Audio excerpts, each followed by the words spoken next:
అమ్మ చాలా మందికి ఉన్న ప్రశ్న ఏంటంటే పెళ్ళైన ఆడవాళ్ళు అసలు నుదుటిన కుంకుమ ఎందుకు పెట్టుకోవాలి ఒకవేళ పెట్టుకోకపోతే కూడా పెద్దవాళ్ళు అంటూ ఉంటారు పెళ్ళయింది కుంకుమ ఎందుకు పెట్టుకోలేదు నుదుటిన ఎందుకు పెట్టుకోలేదు అంటారు దాని ప్రత్యేకత ఏంటి అసలు కుంకుమ అనేది పెళ్ళయ్యాకే కాదు, పెళ్ళికి ముందు కూడా పెట్టుకోవాలి. అంటే నుదుటిన పాపిడి మధ్యలో కూడా పెట్టుకుంటారు పాపటి మధ్యలో అయితే పెళ్ళైన తర్వాత, అది కూడా ఏంది, పెళ్ళైన తర్వాత పుట్టింటి వాళ్ళు పెళ్ళి సారె అని పోస్తారు.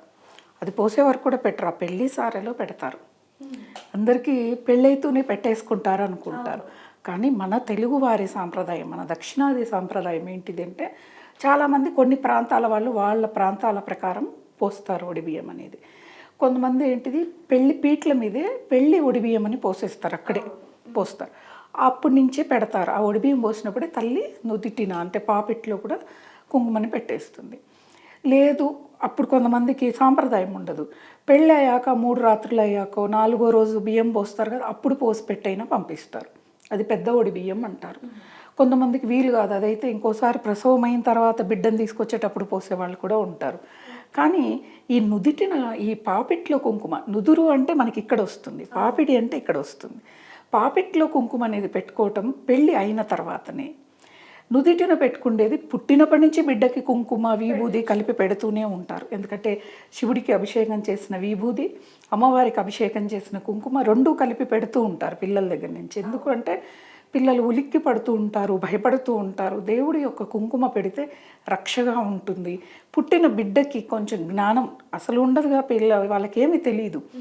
ఆజ్ఞాచక్రమందు మనం ఆ ప్రేరేపిస్తే పిల్లలకి జ్ఞానం కలుగుతుంది అని చెప్పి పెడుతూ వస్తారు. పెళ్ళి కానీ అమ్మాయిలు కానీ అబ్బాయిలు కానీ ఎవరైనా కుంకుమని నుదిటిన పెట్టుకోవచ్చు. పాపిడిలో పెట్టుకునే కుంకుమ వివాహం అయిన తర్వాతనే పెట్టుకోవాలి. అది ఒక సంకేతం కూడా. ఏ ప్రాంతానికి వెళ్ళినా అసలు ప్రధానంగా పెట్టుకునేది నుదిటిన కుంకుమ లేకపోయినా, కాలికి మెట్టలు లేకపోయినా, మెడలో మంగళసూత్రం లేకపోయినా పాపిట్లో సింధూరం కామన్. ఉత్తరాదికి వెళ్ళండి, నార్త్కి, వాళ్ళకి మంగళసూత్రం ఉండదు, వాళ్ళకి కాలికి మెట్టలు ఉండవు, వాళ్ళకి ఏంటిదంటే సింధూరమే. నుదిటిని కూడా బొట్టు ఉండదు వాళ్ళకి.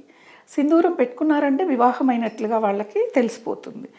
ఇంకా వెస్ట్ బెంగాల్ అటువైపుకు వెళ్ళారు అంటే వాళ్ళకి సింధూరం కాళ్ళకు పారాని ప్రతిరోజు పెట్టుకుంటారు వాళ్ళు. కాళ్ళ పారాని కూడా రోజు స్నానం చేస్తూనే నుదిటిని సింధూరం, అదే చేతికి ఎర్రగాజు తెల్లగాజు వేసుకుంటారు. ఇవి వాళ్ళకు ప్రధానమైనవి. అంటే ఇది ప్రాంతాలకు సంబంధించింది. కానీ పాపిట్లో సింధూరం మాత్రం మొత్తం భారతదేశం మొత్తం పెట్టుకునే సాంప్రదాయం ఇది.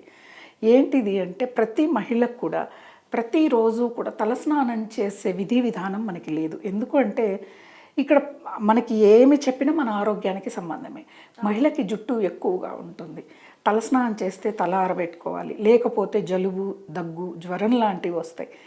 మహిళ ఉదయం లేచినప్పటి నుంచి ఇంటి పనులతో, ఒకప్పుడు కాలంలో, ఇప్పుడైనా ఉద్యోగాలు చేసేవాళ్ళని పరుగెడుతూ ఉంటారు. జాబ్కి వెళ్ళాలంటే భర్తకు బాక్సు, పిల్లలకు బాక్సు, తనకు బాక్సు, ఇంట్లో పనులు, పూజ, బట్టలు, చాలా పనులు ఉంటాయి. ప్రతి ఒక్కళ్ళు పనులను పెట్టుకోలేరు కదా. ఇప్పుడంటే ప్రతి ఇంటి పనులు ఉన్నారు, ఒకప్పుడు లేరు, వాళ్ళే పని చేసుకునేవాళ్ళు.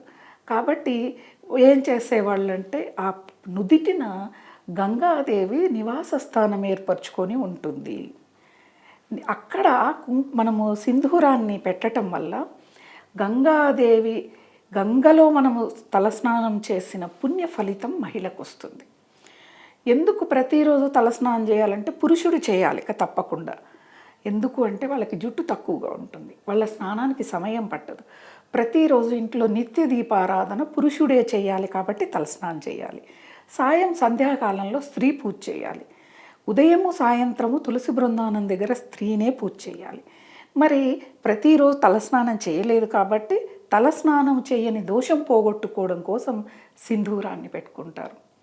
అది వివాహమైన తర్వాత. వివాహానికి ముందు అంటే నేను కొన్ని విషయాలను ప్రస్తావించదలుచుకోలేదు, ఎందుకంటే మీలాంటి యూత్ కోపం వస్తుంది. అయ్యో అలా ఏం లేదండి. పెళ్ళికి ముందు కూడా, పెళ్ళికి ముందు ఇంతకుముందు అమ్మాయిలందరూ కూడా తల్లిదండ్రులు అదుపాజ్ఞల్లో ఉండేవాళ్ళు, బయటకు వెళ్ళేవాళ్ళు కాదు, పరాయి పురుషుడితో మాట్లాడేవాళ్ళు కాదు. ఇప్పుడు అలా లేదు, ప్రపంచం అలా లేదు. అర్ధరాత్రి లేదు, అపరాత్రి లేదు, అబ్బాయిలతో తిరుగుతున్నారు, వస్తున్నారు, చేస్తున్నారు. ఇవన్నీ కూడా ఉన్నాయి. అసలు పూజ లేదు, పునస్కారం లేదు. పెళ్ళైన ఆడవాళ్ళు కూడా అసలు పెళ్ళైనట్టుగా కూడా కనిపించట్లేదండి ఎక్కడ కూడా. మనకి సూత్రాలు ఉండట్లేదు, కాళ్ళకి మెట్టెలు ఉండట్లేదు, నుదిటిన బొట్టు ఉండట్లేదు. అంటే ఇవన్నీ పెట్టుకుంటే ఏదో పల్లెటూరు నుంచి వచ్చారు అనే ఒక భావనకి వస్తూ ఉన్నారు. కాకపోతే మన ఫ్యాషన్ డిజైనర్లు ఉన్నారు కదా, వాళ్ళకి మాత్రం మేము ఆధ్యాత్మికవేత్తలందరము కృతజ్ఞత చెప్పుకోవాలి. ఎందుకంటే సాంప్రదాయాన్ని తిరిగి తీసుకొస్తున్నారు. లంగా ఓణీలు, చీరల్లో ఉన్న అందాన్ని చూపించటం, బొట్టు పెట్టుకుంటే ఉండే అందాన్ని చూపించటం వాళ్ళు తీసుకొచ్చారు. నిజంగా తెలియకుండా మళ్ళా మన భారతదేశ సాంప్రదాయాన్ని ఫ్యాషన్ డిజైనర్స్ ముందుకు తీసుకొస్తున్నారు. మెళ్ళో కనీసం పెళ్ళి కాకపోయినప్పుడు పెళ్ళికి ముందు కూడా ఒక చిన్న బంగారపు చైన్ వాళ్ళకున్న దాంట్లో ఏదో ఒకటి వేస్తారు తల్లిదండ్రులు. మొండి మెడని చూడకూడదు, బొట్టు లేని మొహాన్ని చూడకూడదు, గాజులు లేని చేతి, ఏ గాజులైనా. ఇప్పుడు కొంతమందికి మట్టి గాజులు ఎక్కవు, నాకు ఎక్కవు, పగిలిపోయి కోసుకొని వెళ్ళిపోతాయి. బంగారంవా లేకపోతే ఇంకో లోహంతో, పంచలోహాలతో చేసిన ఏదో ఒక గాజులు వేసుకోవాలి. అలా గాజులు లేకుండా మొండి చేతుల్ని కూడా చూడకూడదు, దరిద్రం అని చెప్పేవాళ్ళు. అలాంటి భారతదేశంలో సరే ఎవరి సాంప్రదాయం, ఇప్పుడు నార్త్కి వెళ్తే వాళ్ళకి బొట్టు పెట్టుకోవాలన్న నియమం ఏం లేదు. వాళ్ళకి మనలాగా మంగళసూత్రాలు ఉండవు, నల్లపూసలు వేస్తారు. ఆ నల్లపూసలు కూడా వేసుకుంటారు, లేకపోతే లేదు. వాళ్ళు సింధూరం మాత్రం తప్పనిసరి. అంటే దానికి ఉన్న విశిష్టత ఏంటిది, ఆ మహిళ అనేది తల స్నానం చేయకపోయినా ఆ నుదిటిన సింధూరం అనేది మనకు ఆ దోషాన్ని తొలగించి వేస్తుంది.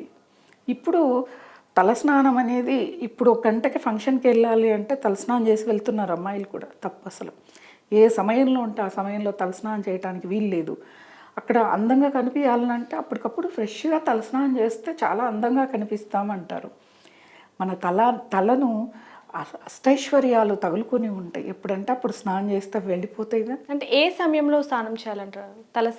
తలస్నానం చేస్తే ఉదయాన్నే చేయాలి, సూర్యోదయానికంటే ముందే చేయాలి.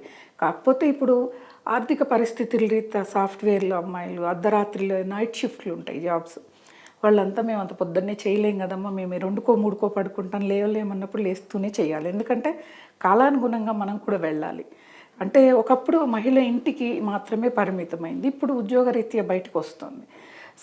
సంధ్యాకాలంలో ఏ రోజు కూడా చేయకూడదు. ఒక నెలసరి వచ్చినప్పుడు మాత్రం వస్తూనే ఏ సమయమైనా స్నానం చేయాలి. లేదా అర్ధరాత్రులు అయ్యారు అంటే వాళ్ళు సపరేట్గా పడుకొని లేస్తూనే తెల్లవారుజామున ఎవరు లేవకముందే లేచి స్నానం చేయాలి. ఇట్లాంటి కొన్ని నియమాలు సందర్భానుసారం మనం వెళ్ళిపోవాలి. ఇప్పుడు మంగళవారం తలస్నానం చేయొద్దు అంటే పండగ వచ్చింది అంటే ఆ రోజు చేయాలి కదా. మీరు రమాదేవి గారు చెప్పారు చేయొద్దన్నారు, పండగ వచ్చింది అని అనుకోవడానికి లేదు, సందర్భాన్ని బట్టి చేయాలి. సింధూరం నుదిటిన పెట్టుకోవటానికి, పాపిట్లో పెట్టుకోవడానికి ప్రధాన కారణం అది పెట్టుకోవటం వల్ల అమ్మవారు అక్కడ నెలకొని ఉంటుంది. ఆ అమ్మవారికి కూడా మనం కుంకుమ పసుపు, ప్రతిరోజు గంగానదికి వెళ్ళలేం కదా మనం, అక్కడ నివాసంగా ఉంటుంది కాబట్టి అమ్మవారు అక్కడ ధరింపచేయటం ఒక అందం కూడా ఉంటుంది. అక్కడ నుదిటిన పాపెట్లో సింధూరం పెట్టుకుంటే. అయితే ఇంకోటి కూడా ప్రేక్షకులకి, ఇప్పుడు వచ్చే కుంకుమ సింధూరం క్వాలిటీ ఉండట్లేదు, కల్తీ వస్తుంది, జుట్టు పోతుంది, దురదలు వస్తున్నాయి, చాలా కారణాలతో చాలామంది పెట్టుకోవట్లేదు. అంటే అది ఆరోగ్య కారణం, దాన్ని ఎవరు బలవంతం చేయక్కర్లేదు, నేను దానికి కూడా చెప్పను. కొంతమంది బయటకు వెళ్ళే వాళ్ళు చాలా హడావుడిగా వెళ్తూ ఉంటారు, పెట్టుకోవటానికి వీలు అవ్వదు. అదే కాలాన్ని సందర్భాన్ని బట్టి మనం ధరించేవి కూడా ధరించాలి. ఏవి ధరించినా భక్తితో ధరించాలి. ఎందుకు మనం అక్కడ ఖచ్చితంగా బొట్టు పెట్టుకోవాలనేది తెలుసుకుంటే ఒక 5 నిమిషాల ముందు నిద్రలేస్తారు, ఒక 5 నిమిషాల ముందు తయారై అన్నీ ధరించి వెళ్తారు.